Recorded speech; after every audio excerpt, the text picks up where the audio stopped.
Nuestra segunda webconferencia del curso de análisis económico de proyectos. A continuación, voy a compartir pantalla.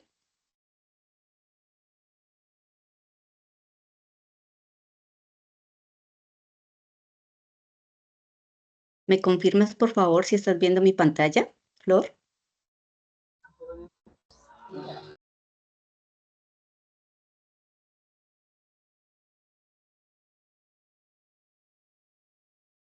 ¿Me confirmas, por favor? Señora. Buenas noches. Buenas noches, bienvenidos. Vamos a dar inicio a la segunda webconferencia. Ya me confirmaron que están viendo mi pantalla. ¿Me escuchan bien, por favor? ¿Me indican? Sí, señora profe. Bueno, muchas gracias. Vamos a dar inicio a la segunda webconferencia de análisis financiero económico de proyectos. La agenda que tenemos para el día de hoy es la siguiente. En primer lugar, vamos a hablar un poco de la evaluación financiera de proyectos, los elementos principales de un flujo de caja de proyecto. Vamos a trabajar con estos conceptos en un ejercicio práctico y vamos a abrir la sesión para preguntas. En primer lugar, tener en cuenta que la evaluación financiera de proyectos es un proceso que básicamente lo que nos permite es recopilar información acerca de la inversión inicial que necesitamos para poner en marcha un proyecto, los beneficios futuros que ese proyecto puede tener y también los costos en los que se va a incurrir en todo el periodo de vida de este proyecto. A través de esa información, nosotros podemos calcular la rentabilidad de un proyecto. El objetivo como tal de la evaluación no es simplemente obtener la rentabilidad, sino que esta información nos sirva para tomar la decisión de si es viable o no emprender ese proyecto, teniendo en cuenta esos indicadores que nos arroja la evaluación. Es importante aquí que tengamos en cuenta que esa evaluación generalmente se hace en dos fases. La primera fase es la formulación.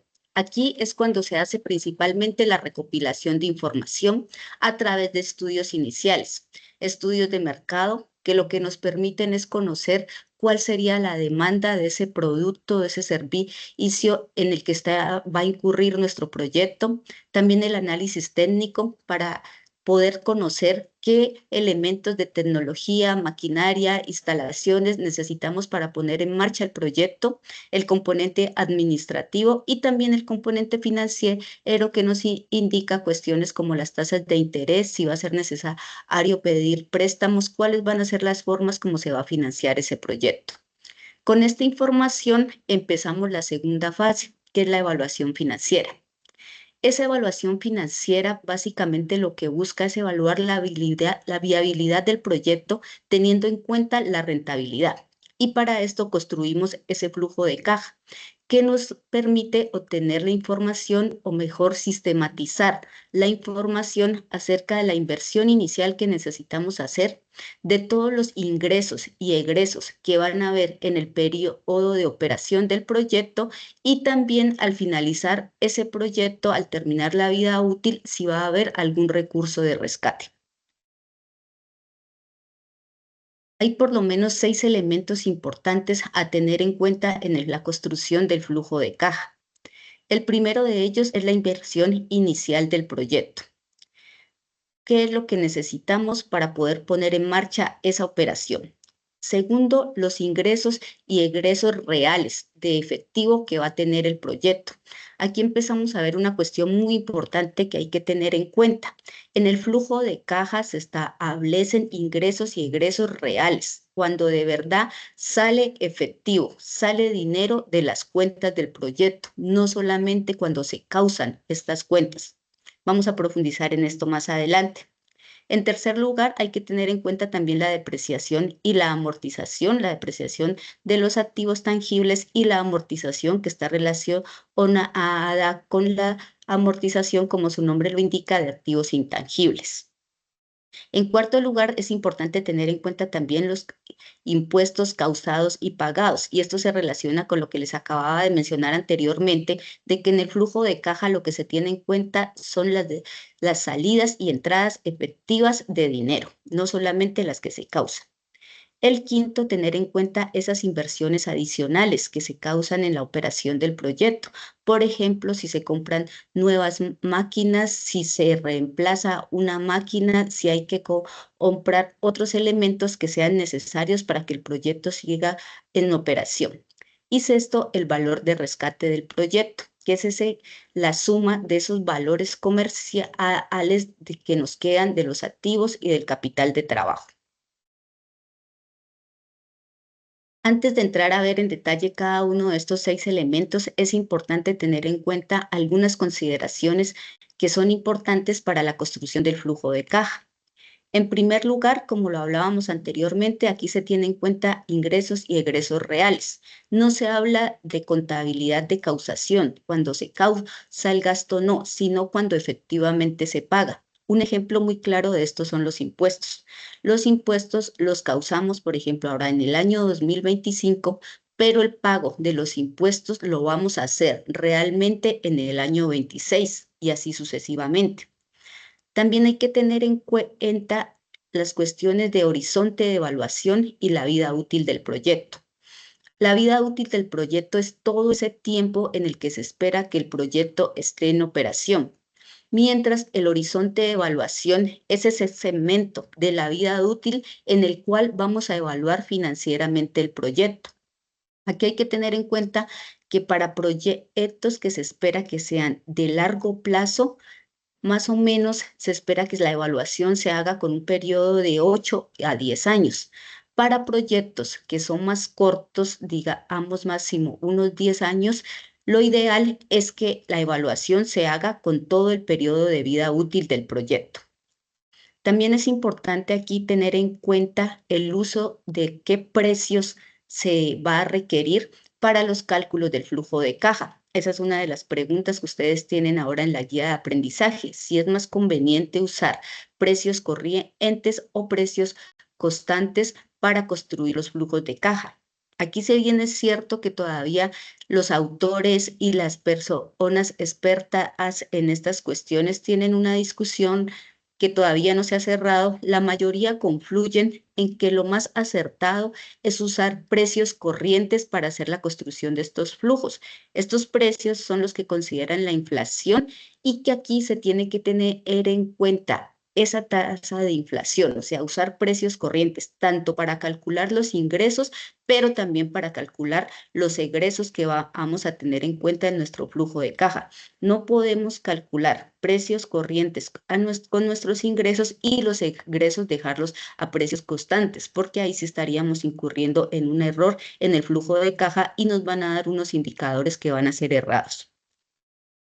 ¿Por qué se considera más conveniente usar los precios corrientes en la construcción de estos flujos? Primero, porque los datos de que dispone el evaluador normalmente son tasas corrientes. Nosotros tenemos las tasas financieras, la tasa de inflación, que se conciben más como tasas corrientes y es las que podemos utilizar para la construcción de los flujos. Lo otro, porque al considerar la inflación, los precios corrientes representan un flujo real de efectivo, un flujo real de los ingresos con los que va a disponer la empresa, pero también de las salidas de efectivo que van a haber en el periodo de duración del proyecto.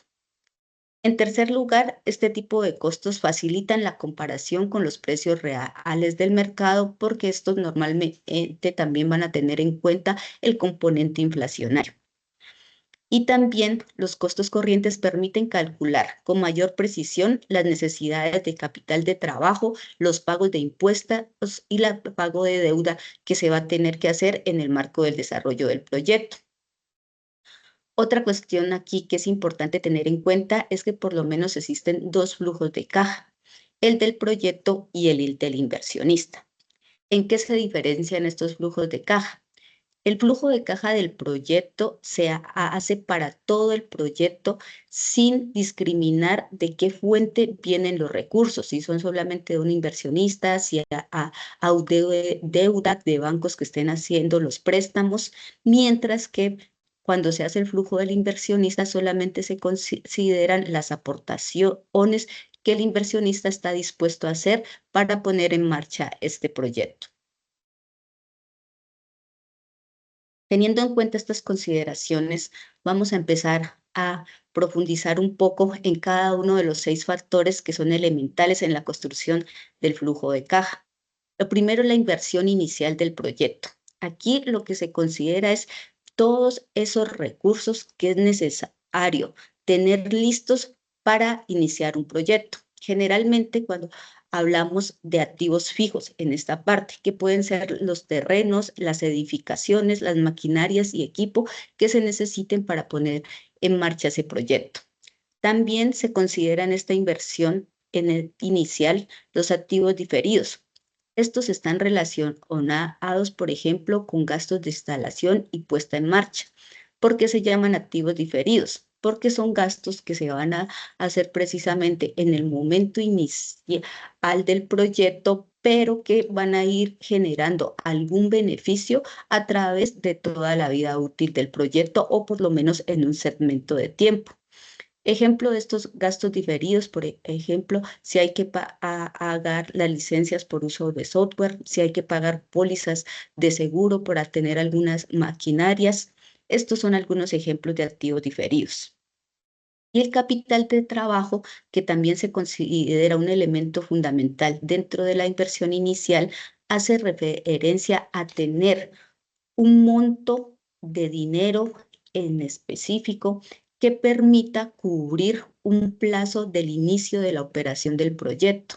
Normalmente ese monto se va a utilizar para materia prima, mano de obra, insumos, servicios públicos. Es tener con qué cubrir este tipo de costos hasta que el proyecto empiece a generar ventas y que esas ventas puedan servir para cubrir precisamente esos costos de la operación del proyecto. Estos normalmente son como los 3 elementos más importantes que se toman en cuenta en la inversión inicial del proyecto. Segundo, los ingresos y los egresos reales. Una vez hemos hecho la inversión inicial y el proyecto empieza en su primer año, el periodo de operación, hay que tener en cuenta cuáles son esos ingresos reales, esas entradas reales de efectivo, pero también cuáles van a ser esas salidas de efectivo que va a tener el proyecto año a año. Aquí hay que tener en cuenta que la mayoría de los ingresos provienen de estas actividades. Primero, la venta de los productos o servicios para el que fue creado el proyecto. Tercer, venta de residuos, que esto se refiere a que no son elementos principales, no es el producto principal que la empresa quiere vender, pero se generan algunos residuos que pueden ser utilizados en otras industrias y esto también genera un ingreso para la empresa. La venta de activos. En el desarrollo o en la operación del proyecto puede existir alguna venta de los activos particulares de la empresa. Por ejemplo, la empresa va a reemplazar una máquina por una de mejor tecnología, puede vender esa anterior máquina y esto le va a representar una entrada de efectivo, un ingreso. Y el valor de rescate, que como les comentaba anteriormente, es ese valor comercial de los activos del capital de trabajo que queda al finalizar la vida útil del proyecto. Dentro de los ingresos y los egresos es importante tener en cuenta algunas clasificaciones porque esto va a significar un impacto dentro de la construcción del flujo de caja. Primero hay unos ingresos gravables, esto quiere decir que sobre ellos se van a aplicar impuestos. Los principales ingresos gravables son la venta de productos y servicios, que son el objeto, la misión de ser del proyecto en el que estemos evaluando. Pueden haber ingresos financieros. Por ejemplo, si el proyecto o la empresa en algún momento puede de constituir un producto financiero como un CDT o de invertir sus ganancias en una cuenta remunerada. Esto puede ser un ingreso financiero, pero esto también está sujeto a impuestos. La venta de los residuos también está sujeta a impuestos y las ganancias ocasionales. Si volvemos, por ejemplo, a la venta de la máquina, si la empresa logra vender esa máquina por un valor mayor al que lo compró o al valor que establece todavía en el libro, en el registro de activos de la empresa, aquí se va a generar una ganancia ocasional. Una ganancia ocasional se define como aquellos ingresos extraordinarios porque no están relacionados con el ser la misión de la empresa como tal. Son ganancias que se generan por algún caso fortuito. Por ejemplo, en este caso, una venta de una máquina que se puede reemplazar. Hay unos ingresos no gravables. Son aquellos a los que no se les aplican impuestos. Aquí, por ejemplo, tenemos el valor en venta de activos. ¿Qué quiere decir esto? Si sobre esa máquina que yo vendí, la tuve que vender al mismo costo que está en mis libros, aquí tengo 12 pesos, en los libros está registrada esa maquinaria y solamente la pude vender en 12 pesos, no hay ninguna ganancia. Por lo tanto, ese valor no está sujeto a impuestos, lo puedo declarar como un ingreso no gravable. El rescate, que es ese costo el valor de esos bienes o de esos activos que queda al finalizar la operación del proyecto, tampoco es sujeta a impuestos, y la recuperación del capital de trabajo, que también se considera dentro de ese valor de rescate, también es un ingreso no gravable. Hay también ingresos deducibles y no deducibles.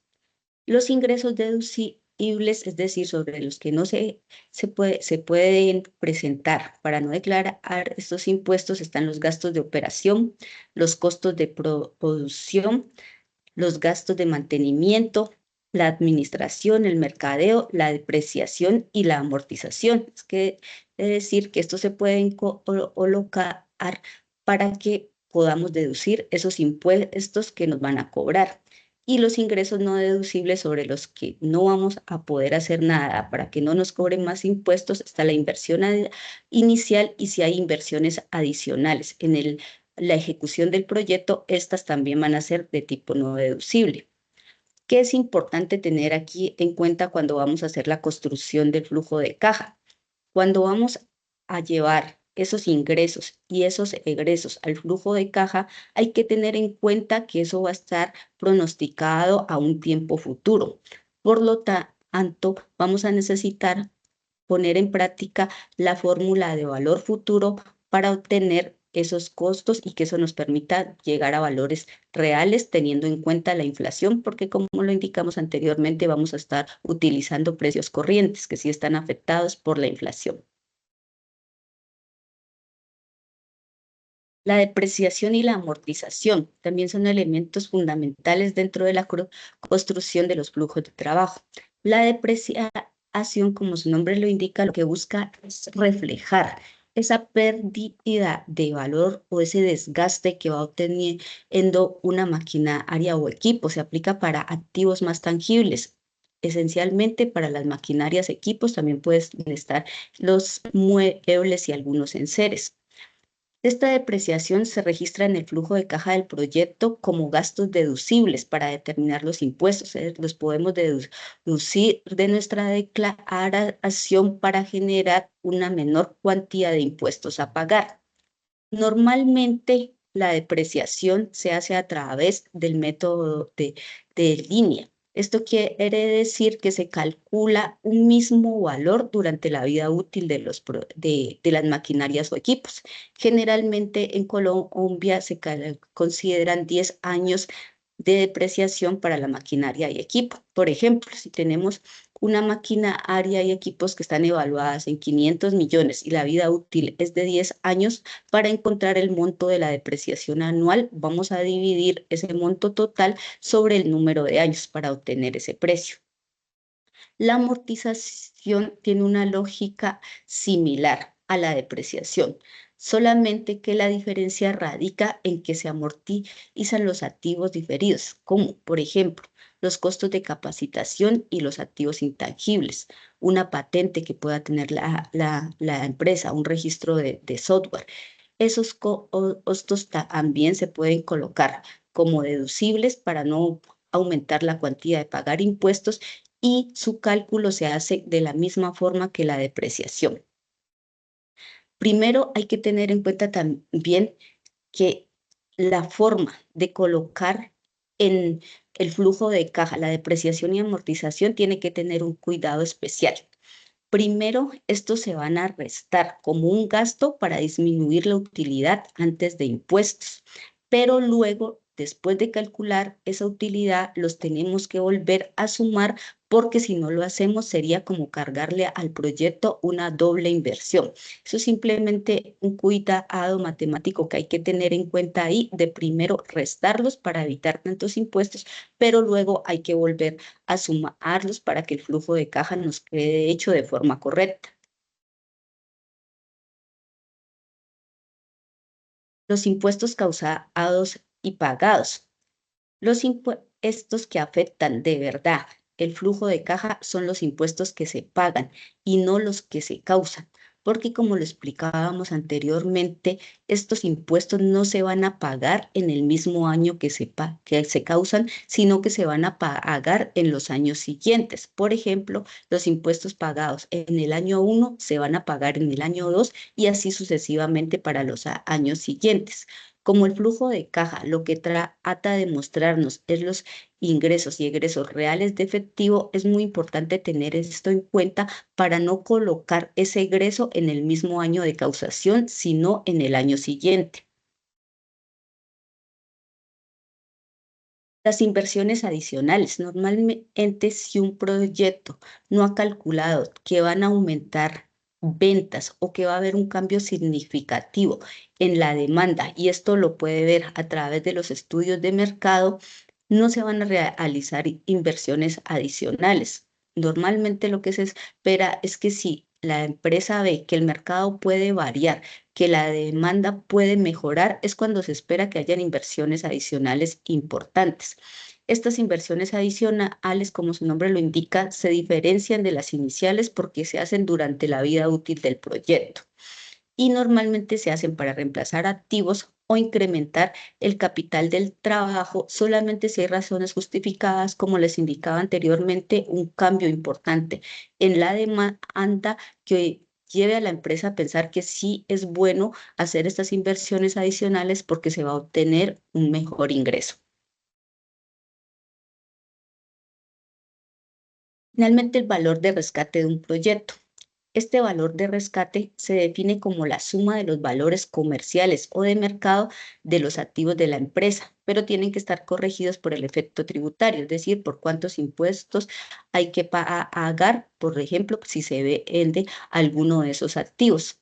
Generalmente aquí se consideran activos como las edificaciones, los terrenos, la maquinaria y el equipo y el capital de trabajo para tener en cuenta o para calcular ese valor de rescate del proyecto. Este valor de rescate del proyecto es muy importante porque es también como ese ingreso final que va a tener la persona una vez se termine el proyecto.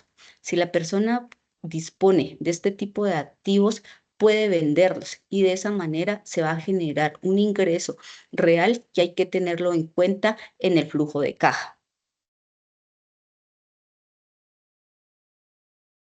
Vamos a continuación a ir reforzando estos conceptos que acabamos de ver en la presentación con un ejercicio.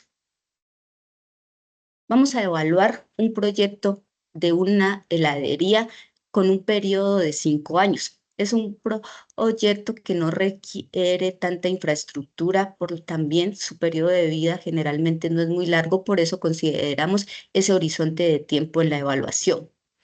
El primer elemento que vimos dentro del flujo de caja es la inversión inicial.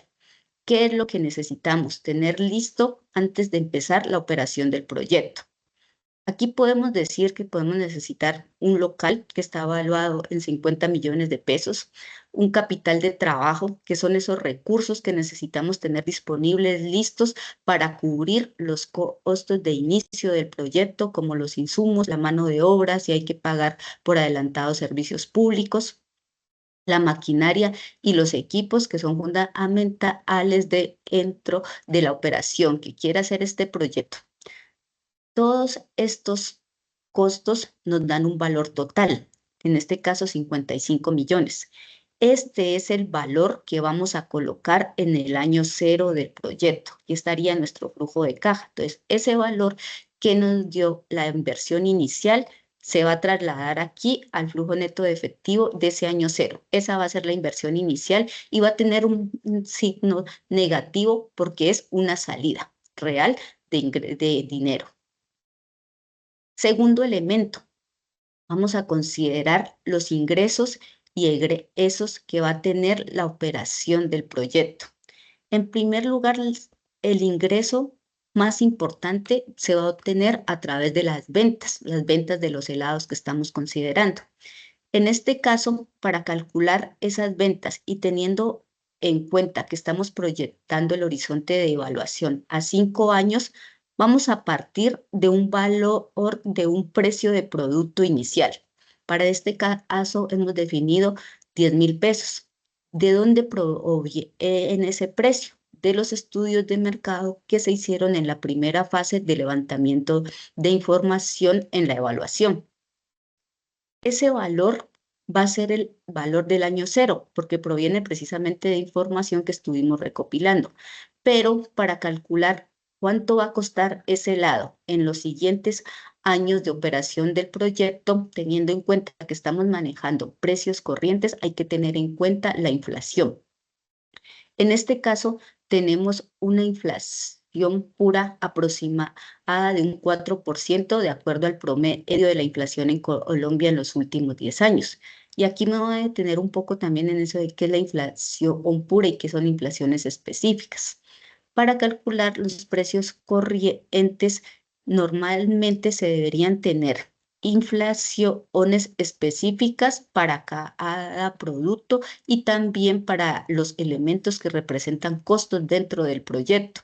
Pero dado que eso no es fácil también de conseguir, normalmente en los ejercicios lo que se toma en cuenta es la inflación pura o la inflación generalizada, esta es decir, la que reportan en Colombia el Banco de la República en cada periodo. Y aquí pues se obtiene un promedio dependiendo del horizonte de tiempo con el que se va a evaluar el proyecto.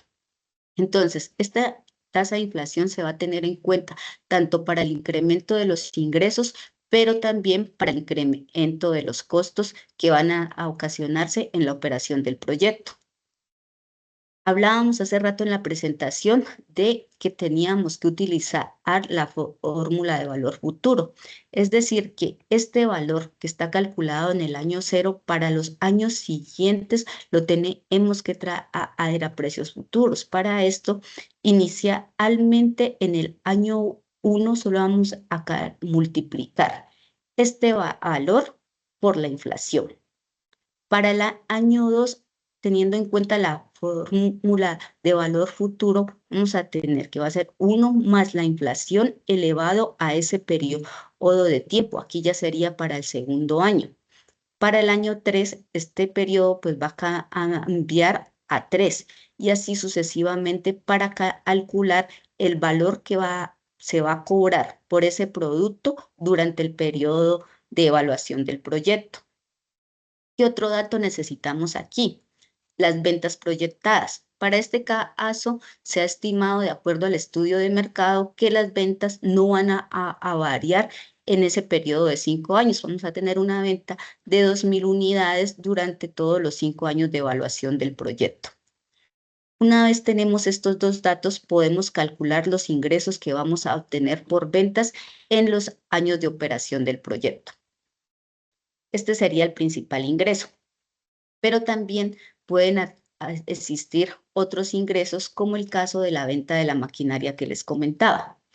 En este caso hay que tener presente estas operaciones. Primero, vamos a suponer que en el año 5 la empresa va a vender esa maquinaria que en el periodo inicial estaba valorada en 20 millones. Pero como es en el año 5 y hay que tener en cuenta la depreciación se calcula teniendo en cuenta el monto al que estaba evaluado esa maquinaria y el tiempo de vida útil, 10 años. Es decir, que esa maquinaria se va a ir depreciando durante cada año en 2 millones. Si la vamos a vender en el año 5, ya aquí la maquinaria y equipo tendría una depreciación acumulada de 10 millones.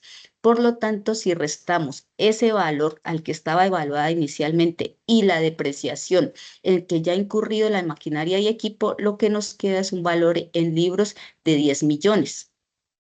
Supongamos aquí en este ejemplo que la empresa va a lograr vender esa maquinaria y equipos en 12 millones, 2 millones por encima de lo que está registrado en libros.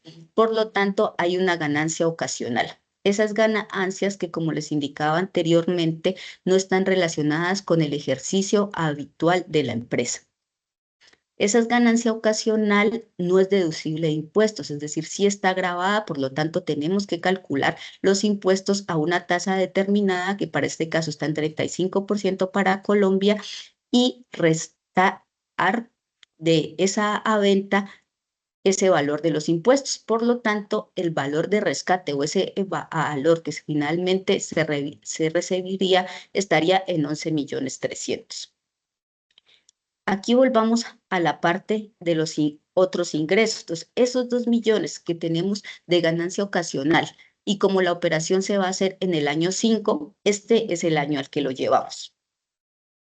Hay unos gastos operacionales que en este caso se han estimado para 2 millones de pesos. Es lo que va a incurrir en la empresa con cuestiones de administración, también digamos que algunas cuestiones de publicidad. Se ha calculado en 2 millones de pesos cada año, pero al igual que el precio del producto, estos precios tienen que considerar la inflación. Entonces vamos a aplicar la misma fórmula que aplicamos para los precios para calcular los precios reales en cada año de esos gastos operacionales. Hay unos costos de producción que también son uno de los principales egresos que va a tener en este caso el proyecto. Esos costos de producción aquí nos los están dando un costo de producción unitario de 3.000 pesos, pero al igual que el precio y los costos operacionales hay que tener en cuenta la inflación para calcular cuál va a ser el costo real de producción en cada uno de los años del proyecto. Esto los tendríamos aquí, los costos de producción unitarios. Y para obtener el costo de producción total, hay que multiplicar este costo unitario por el número de ventas que se proyectan, el número de unidades que se considera que se van a vender en cada uno de los años. Y aquí tendríamos nuestros costos de producción. En este ejemplo no tenemos otros egresos deducibles, son otros pagos que la empresa tuviera que hacer y que los pudiera colocar como deducibles en su declaración. La depreciación, como lo hablábamos un momento. La operación matemática con la depreciación para que la tengan en cuenta. Primero la vamos a restar porque lo consideramos como un gasto deducible. Lo vamos a restar antes de considerar la utilidad, antes de impuestos. Ya vimos la forma de calcular la depreciación, el monto total de la maquinaria sobre su vida útil. Y lo vamos colocando en cada uno de los años. Una vez tenemos la depreciación y los ingresos y los costos que acabamos de calcular, vamos a llegar a la utilidad antes de impuestos. Se suman los ingresos principales que estarían en estas dos filas y se restan los ítems que están en rojo para obtener esa utilidad antes de impuestos.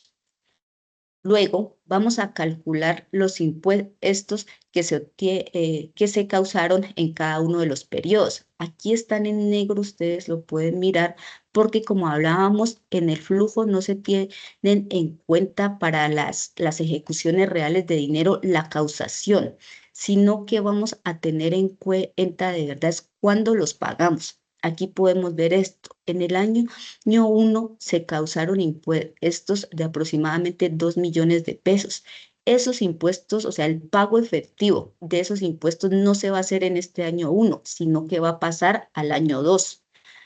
Los impuestos de 2.300.000 que se causaron en el año 2 van a pasar a ser pagados efectivamente en el año 3 y así sucesivamente con todos los años hasta el año Quinto, que los impuestos que se causaron de aproximadamente 3 millones ya se van a pagar es en el año 6. Si se hiciera la evaluación a un periodo más largo, entonces aquí seguiríamos viendo esa misma dinámica que hay que tener en cuenta de la causación y el pago real de los impuestos. Nuevamente el ejercicio con la depreciación, que ya la restamos aquí para calcular la utilidad antes de impuestos, pero como los indicábamos, para no cargarle una ejecución doble de recursos al proyecto, la tenemos que volver a sumar. Y lo mismo haríamos si tuviéramos con costos de amortización. Primero lo restaríamos aquí para calcular la utilidad antes de impuestos y luego acá los volveríamos a sumar.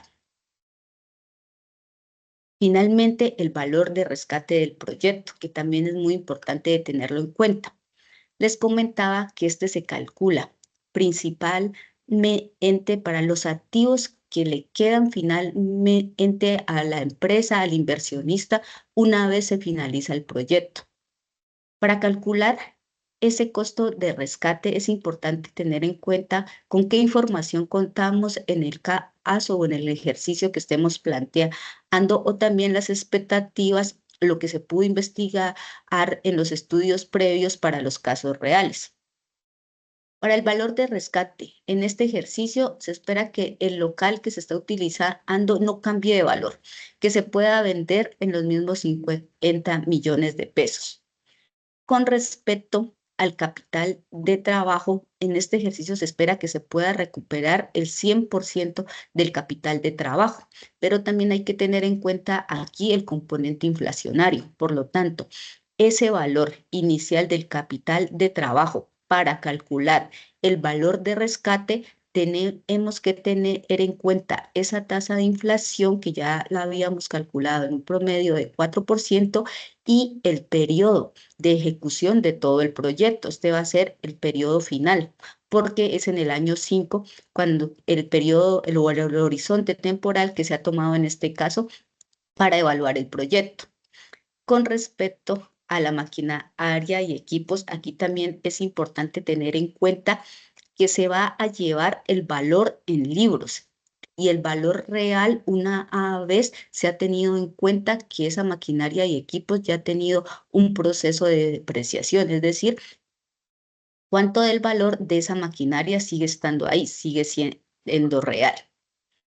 Una vez tenemos en cuenta esos valores, vamos a calcular un valor de cuál sería el total de ese valor de rescate del proyecto, lo que le quedaría en activos de acuerdo a los precios de mercado al inversionista y que pueda hacer uso también de eso como un ingreso, porque si los vende va a tener un ingreso real.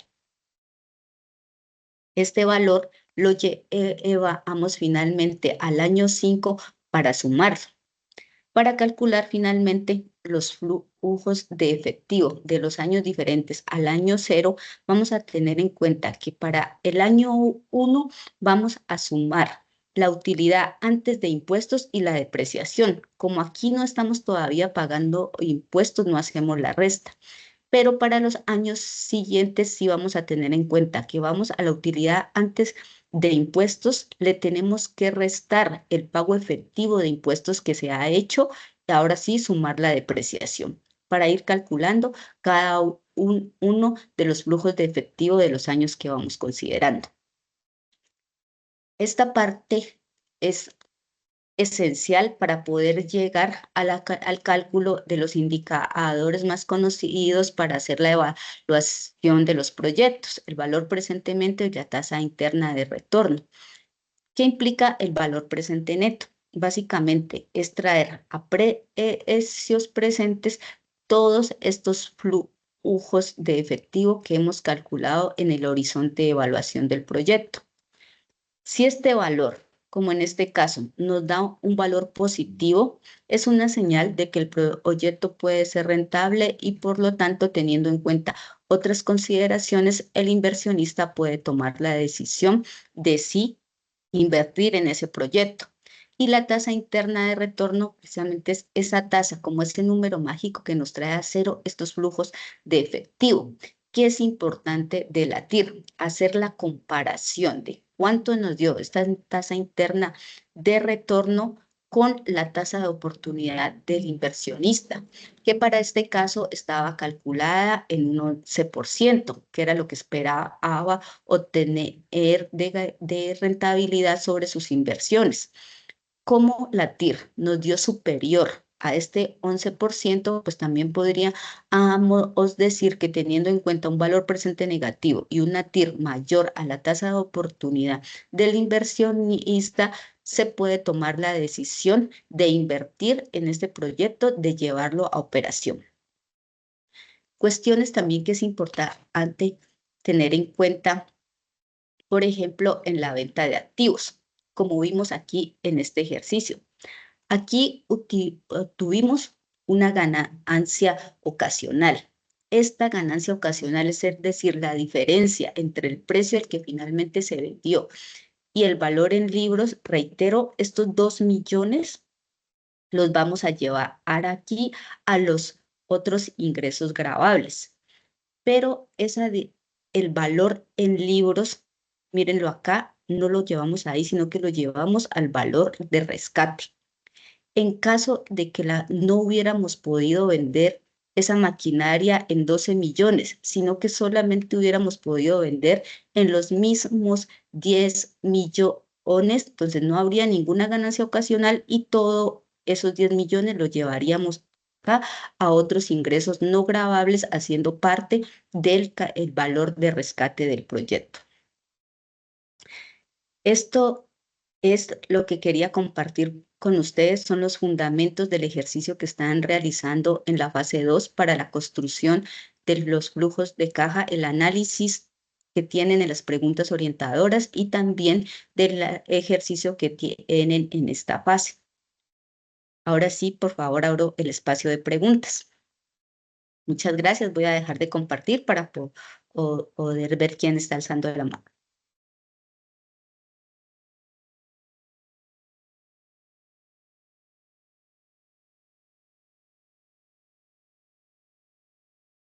Me gustaría saber si tienen alguna inquietud con respecto a lo que hablamos desde los conceptos, con respecto al ejercicio. De mi parte no, señora. ¿Cómo, Flor?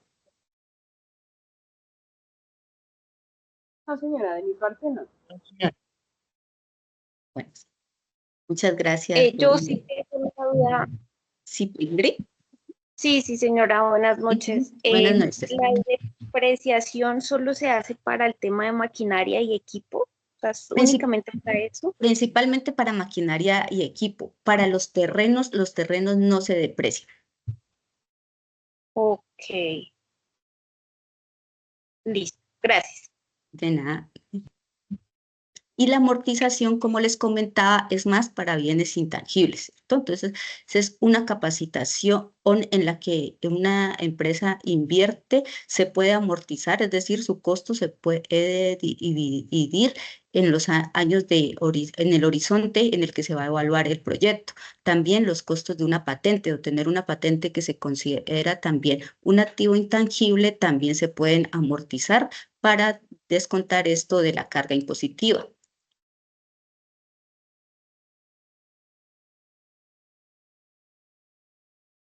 Pero eso solo se afecta cuando se tributa, ¿sí?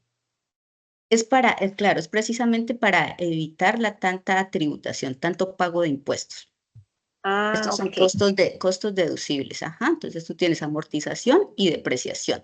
Depreciación más para bienes tangibles, principalmente maquinaria y equipos, como les comentaba, algunos muebles y enseres se puede también considerar, los terrenos no se deprecian. Amortización para bienes intangibles o capacitaciones en los que también la empresa incurra. Ok. Gracias. Con gusto. Sí, ya.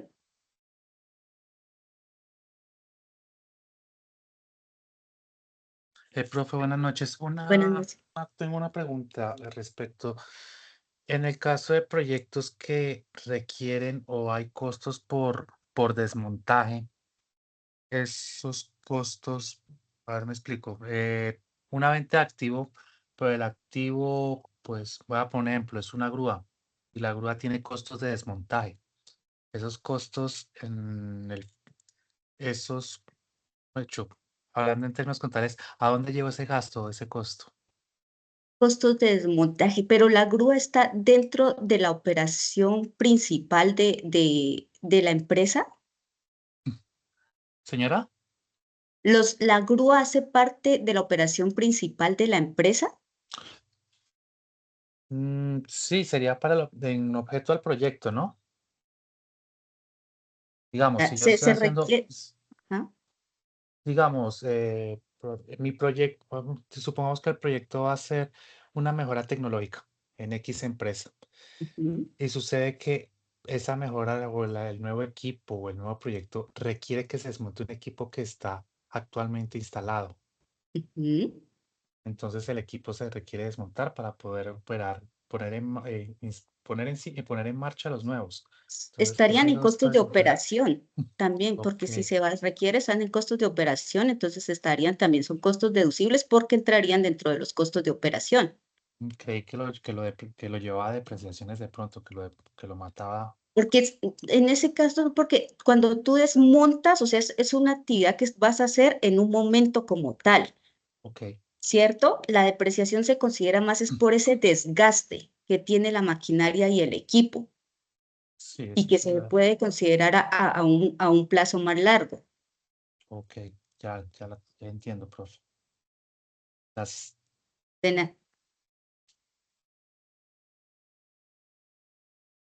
¿Hay alguna otra consulta?